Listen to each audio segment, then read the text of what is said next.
नमस्कार दोस्तों, आज की इस वीडियो में हम बात करने वाले हैं भारत के संविधान के आर्टिकल नंबर 83 के बारे में। ठीक है, इससे पहले यार हमने आर्टिकल नंबर 52 से लेकर आर्टिकल नंबर 82 तक अच्छे से पढ़ लिया है। ठीक है, एक एक करके एक एक वीडियो में। तो आई होप आपने वो सारे वीडियोस देख लिए होंगे, और अगर नहीं देखे हैं तो इस वीडियो को देखने के बाद चैनल में जाके प्लेलिस्ट वाले सेक्शन में जाके आप उन्हें देख सकते हो। ठीक है, तो चलो यार बात करना स्टार्ट करते हैं आर्टिकल नंबर 83 के बारे में। ठीक है, तो ध्यान दो, भारत के संविधान का आर्टिकल 83 संसद के सदनों, संसद के कौन कौन से सदन हैं? लोकसभा और राज्यसभा। ठीक है, तो देखो, भारत के संविधान का आर्टिकल नंबर 83 संसद के सदनों की अवधि, मतलब जो संसद के जो दो सदन हैं, लोकसभा और राज्यसभा, उनकी अवधि, उनका कार्यकाल कितना होगा, और संसद के सदस्यों के कार्यकाल, ठीक है, संसद के सदस्यों के कार्यकाल, उनकी अवधि के बारे में बात करता है। ठीक है, तो आर्टिकल नंबर 83 दो चीज़ों के बारे में बात करता है। पहली बात कि संसद के जो दो सदन हैं, लोकसभा और राज्यसभा, इन दोनों सदनों का जो कार्यकाल है वो कितना होगा। ठीक है, और दूसरी बात करता है कि ये जो संसद के जो दो सदन हैं, लोकसभा और राज्यसभा, और इनके जो सदस्य हैं, इन सदस्यों का कार्यकाल कितना होगा। इन दोनों चीज़ों के बारे में बात करता है आर्टिकल नंबर 83। ठीक है, तो चलिए सबसे पहले बात करते हैं हम लोकसभा सदन के बारे में कि लोकसभा सदन का कार्यकाल कितना होता है और लोकसभा सदन के जो सदस्य हैं उनका कार्यकाल कितना होता है। तो देखो, बहुत इम्पोर्टेंट है। ठीक है, तो लोकसभा सदन का कार्यकाल 5 वर्ष का होता है। ठीक है, क्या लिखा है? लोकसभा सदन का कार्यकाल कितने वर्ष का होता है? 5 वर्ष का होता है। यहाँ से आपके एग्जाम में बहुत बार क्वेश्चन पूछा जा चुका है, तो इसे आप अच्छे से ध्यान रखेंगे कि जो लोकसभा सदन है हमारे देश में, उसका कार्यकाल 5 वर्ष का होता है। फिर आगे देखो, बट राष्ट्रीय आपातकाल के दौरान इसे 1 वर्ष तक बढ़ाया भी जा सकता है। ठीक है, तो आपके एग्ज़ाम में यहाँ से क्वेश्चन पूछा जाएगा कि क्या किसी परिस्थिति में लोकसभा का कार्यकाल, लोकसभा सदन का कार्यकाल बढ़ाया जा सकता है। तो जी हाँ, आपका आंसर हो जाएगा हाँ। राष्ट्रीय आपातकाल के दौरान लोकसभा सदन का कार्यकाल 1 वर्ष तक बढ़ाया भी जा सकता है। ठीक है, तो आई होप आप समझ गए होंगे कि लोकसभा सदन का कार्यकाल कितना होता है। अब बात करते हैं लोकसभा सदन के जो सदस्य हैं उनका कार्यकाल कितना होता है।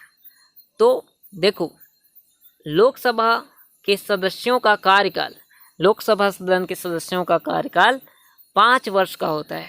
ठीक है, चूँकि आपने देखा कि लोकसभा सदन का कार्यकाल कितने वर्ष का होता है? 5 वर्ष का। ठीक है, मतलब जो भी सदस्य लोकसभा सदन में चुनकर आएंगे वो कितने वर्षों तक लोकसभा सदन के सदस्य रहेंगे? 5 वर्षों तक। ठीक है, 5 वर्षों के बाद उनका कार्यकाल ख़त्म हो जाएगा। फिर से चुनाव कराए जाएंगे लोकसभा सदन के लिए, और फिर से नए सदस्य चुनकर लोकसभा सदन में आएंगे। तो इससे हमें क्या पता चलता है? इससे हमें ये पता चलता है कि लोकसभा सदन का कार्यकाल 5 वर्ष का तो है, साथ में जो लोकसभा सदन के जो सदस्य हैं उनका भी कार्यकाल 5 वर्ष का होता है। ठीक है, तो ये पहली बात, और दूसरी बात आप अच्छे से समझ गए। ठीक है, और तीसरी बात भी मैंने आपको बता दिया कि लोकसभा में चुनाव कितने समय में होता है। लोकसभा में हर 5 वर्ष में चुनाव कराया जाता है। ठीक है, तो यहाँ से भी आपके एग्जाम में डायरेक्ट क्वेश्चन पूछा जाता है कि लोकसभा सदन में चुनाव कितने समय में होता है। तो वहाँ पे आपका आंसर हो जाएगा कि लोकसभा में हर 5 वर्ष में चुनाव कराया जाता है। ठीक है, तो आई होप इतनी बातें आप लोकसभा सदन के बारे में समझ गए होंगे। चलिए अब आगे बढ़ते हैं। तो दोस्त, अब बात करते हैं हम राज्यसभा सदन की। यहाँ पे हम 3 चीज़ों के बारे में बात करेंगे। जैसे कि हमने पीछे जब लोकसभा सदन के बारे में हम बात कर रहे थे तो वहाँ भी हमने 3 चीज़ों के बारे में बात किया था। तो यहाँ भी हम 3 चीज़ों के बारे में बात करेंगे जो कि राज्यसभा से संबंधित हैं। ठीक है, पहली हम किसके बारे में बात करेंगे कि राज्यसभा, यहाँ पे सदन होगा। ठीक है, राज्यसभा सदन का कार्यकाल कितना होगा, फिर हम बात करेंगे राज्यसभा के सदस्यों का कार्यकाल कितना होगा, फिर हम बात करेंगे कि राज्यसभा सदन में चुनाव कितने कितने समय में होता है। ठीक है, ये 3 बातें हमें यहाँ पे करनी है। तो सबसे पहले हम बात करते हैं दोस्त कि राज्यसभा सदन का कार्यकाल कितना होता है। तो देखो, पीछे हमने बात किया कि लोकसभा सदन का कार्यकाल कितने वर्ष का होता है, 5 वर्ष का होता है। ठीक है, लेकिन जो राज्यसभा सदन है ना, इसका कार्यकाल फिक्स नहीं होता कि 5 वर्ष का होगा, 6 वर्ष का होगा, 7 वर्ष का होगा, ये फिक्स नहीं होता है। ठीक है, तो इसीलिए हम कहते हैं कि राज्यसभा सदन का जो कार्यकाल है वो अनिश्चित है। ठीक है, राज्यसभा सदन का जो कार्यकाल है वो कैसा है, अनिश्चित है। तो यहाँ से आपके एग्जाम में डायरेक्ट क्वेश्चन ये पूछा जाएगा कि दोस्त राज्यसभा सदन का कार्यकाल कितना होता है, तो वहाँ पे आपका आंसर हो जाएगा कि राज्यसभा सदन का कार्यकाल अनिश्चित होता है। ठीक है, फिर अब हम बात कर लेते हैं कि राज्यसभा सदन के सदस्यों का कार्यकाल कितना होता है। तो देखो, पीछे हमने बात किया कि लोकसभा सदन के सदस्यों का कार्यकाल कितना होता है, वो भी 5 वर्ष का होता है। ठीक है, जैसे लोकसभा सदन का कार्यकाल 5 वर्ष का होता है, वैसे ही लोकसभा के सदस्यों का कार्यकाल भी 5 वर्ष का होता है। ठीक है, तो यहाँ पे अब हम बात करते हैं कि राज्यसभा सदन के सदस्यों का कार्यकाल कितना होता है। तो देखो, राज्यसभा सदन के सदस्यों का जो कार्यकाल होता है वो 6 वर्ष का होता है। ठीक है, बहुत अच्छे से आप याद रखेंगे, बहुत बार यहाँ से क्वेश्चन आपके एग्जाम में पूछा जा चुका है और आगे भी पूछा जा सकता है। ठीक है, तो आप इसे अच्छे से याद रखेंगे कि राज्यसभा सदन के सदस्यों का कार्यकाल कितने वर्ष का होता है, 5 वर्ष का होता है।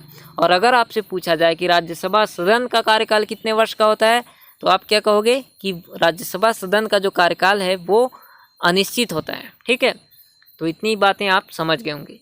फिर अब हम बात कर लेते हैं कि राज्यसभा सदन में चुनाव कितने कितने समय में होता है।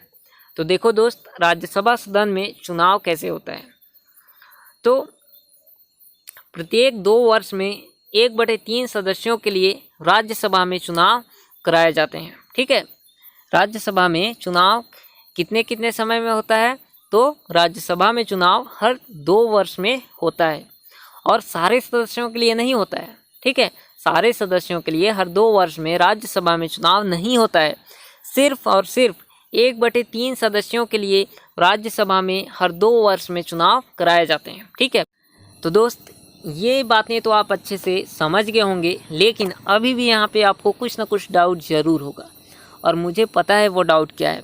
आपका डाउट ये है कि राज्यसभा सदन का जो कार्यकाल है वो अनिश्चित क्यों होता है, ये हमें समझ नहीं आ रहा है। चलो मैं आपको समझाता हूँ। देखो, पीछे हमने बात किया था लोकसभा सदन के बारे में, तो वहाँ पे मैंने आपको बताया कि लोकसभा सदन का जो कार्यकाल है वो कितने वर्ष का होता है, 5 वर्ष का होता है। ठीक है, इसका मतलब क्या है, इसका मतलब ये है कि लोकसभा सदन में हर 5 वर्ष में एक नई लोकसभा चुनकर आती है। ठीक है, और फिर वह 5 वर्ष तक रहती है और 5 वर्ष के बाद वह पूरी तरीके से हट जाती है और फिर से नई लोकसभा चुनकर लोकसभा सदन में आती है। तो इसीलिए चूँकि यहाँ पे लोकसभा सदन में जो हर 5 वर्ष में लोकसभा चुनकर आती है, वो लोकसभा हर 5 वर्ष में ख़त्म हो जाती है और फिर से नई लोकसभा चुनकर आती है। इसीलिए हम कहते हैं कि लोकसभा सदन का कार्यकाल 5 वर्ष का होता है। लेकिन राज्यसभा सदन की जब हम बात करते हैं तो यहाँ पे ऐसा नहीं है। यहाँ पे ऐसा नहीं है कि राज्यसभा सदन में एक बार में कोई राज्यसभा चुनकर आ गई, फिर वह कुछ टाइम के लिए रहेगी, 5 वर्ष 6 वर्ष के लिए रहेगी और उसके बाद वो पूरी तरीके से ख़त्म हो जाएगी, फिर से नई राज्यसभा चुनकर आएगी। ऐसा यहाँ पे नहीं है। यहाँ पे क्या है कि राज्यसभा में हर 2 वर्ष में केवल 1/3 सदस्य ही राज्यसभा से अपना पद छोड़ते हैं। ठीक है, और फिर उन्हीं 1/3 सदस्यों के लिए राज्यसभा में चुनाव कराया जाता है। तो चूँकि यहाँ पे राज्यसभा में एक ही बार में, राज्यसभा सदन में एक ही बार में कोई राज्यसभा चुनकर नहीं आ रही है जो कि एकदम फिक्स टाइम के लिए रहे कि हाँ ये 5 वर्ष के लिए ये राज्यसभा रहेगी, फिर 5 वर्ष के पश्चात ये ख़त्म हो जाएगी, फिर से नई राज्यसभा चुनकर राज्यसभा सदन में आएगी। ऐसा तो यहाँ पे नहीं है। ठीक है, तो इसीलिए राज्यसभा को अनिश्चित सदन कहा जाता है, क्योंकि यहाँ पे जो राज्यसभा सदन में जो राज्यसभा होती है उसका कार्यकाल फिक्स नहीं है कि वो कितने टाइम के लिए रहेगी, ठीक है। वो हमेशा के लिए बनी रहेगी, बस उसमें से कुछ सदस्य निकलते रहेंगे और कुछ सदस्य ऐड होते रहेंगे, ठीक है, चुनाव के माध्यम से। तो ये बात आप अच्छे से समझ गए होंगे, ठीक है। तो ये आप बहुत अच्छे से ध्यान रखना कि राज्यसभा में प्रत्येक 2 वर्ष में चुनाव कराए जाते हैं और कितने सदस्यों के लिए, 1/3 सदस्यों के लिए। और ये भी ध्यान रखना 1/3 सदस्य ही हर 2 वर्ष में राज्यसभा से अपना पद भी छोड़ते हैं, ठीक है। और उन्हीं जो सदस्य होते हैं जो अपना पद छोड़ते हैं तो फिर उनकी जगह, उनका जो पद है वो खाली हो जाता है। तो उन्हीं सदस्यों के लिए हर 2 वर्ष में राज्यसभा में 1/3 सदस्यों के लिए चुनाव कराया जाता है, क्योंकि 1/3 सदस्य ही हर 2 वर्ष में राज्यसभा से पद छोड़ते हैं और उन्हीं 1/3 सदस्यों के लिए ही राज्यसभा में हर 2 वर्ष में चुनाव कराया जाता है, ठीक है। तो ये भी आप अच्छे से समझ गए होंगे। तो आई होप ये सारी बातें आपको अच्छे से समझ में आ गई होंगी कि राज्यसभा सदन का कार्यकाल कितना होता है, अनिश्चित होता है। राज्यसभा सदन के सदस्यों का कार्यकाल कितना होता है, 6 वर्ष का होता है, ठीक है। फिर बात करें चुनाव का कार्यकाल कितना होता है, तो प्रत्येक 2 वर्ष में 1/3 सदस्यों के लिए राज्यसभा में चुनाव कराए जाते हैं। तो ये भी आप अच्छे से समझ गए होंगे, ठीक है। तो ये था हमारा आज का वीडियो। आई होप आपको सारी चीज़ें अच्छे समझ में आ गई होंगी। तो मिलते हैं अगले क्लास में अगले आर्टिकल 84 के साथ। तब तक के लिए धन्यवाद।